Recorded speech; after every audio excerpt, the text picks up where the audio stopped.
Fort Monroe is huge. You can drive into the fort over this bridge across the moat and drive around the fort. The moat surrounds the enormous structure built of stone and masonry.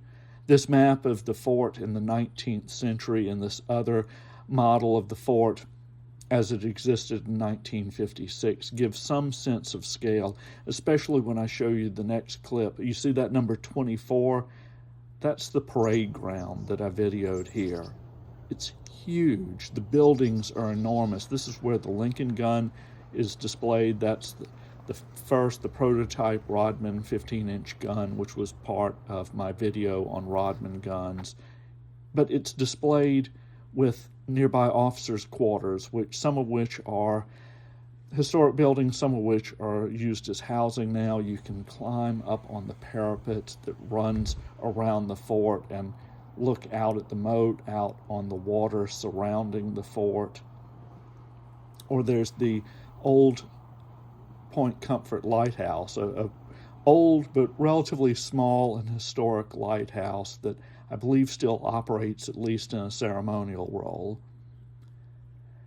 Again, the fort is surrounded by water. In the 19th century, it had a large water battery, a secondary battery of heavy muzzle-loading guns. There's only a portion of the water battery left, and here it is, and have another clip of it right here. There is so much to explore and see of Fort Monroe.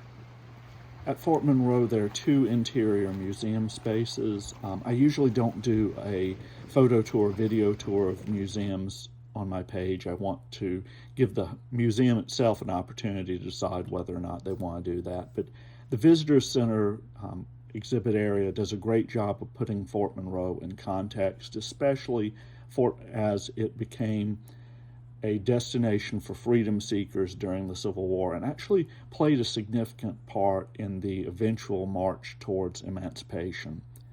The Casemate Museum, for the artillery-minded among you, is a fascinating display of both original guns, including this 4.5-inch siege gun which burst and is now on display. Also, this model of an Endicott battery. There are surviving Endicott batteries all over the Fort Monroe compound. Battery Irwin is unique because it still mounts two light guns that you can go up and take a look at. Of course, at Fort Monroe, you also have a great view of Hampton Roads, and you get a real clear understanding of just how important a location Fort Monroe is. I thoroughly enjoyed my visit to Fort Monroe. If you're in the Hampton Roads area and interested in history, there is so much to see, my goodness.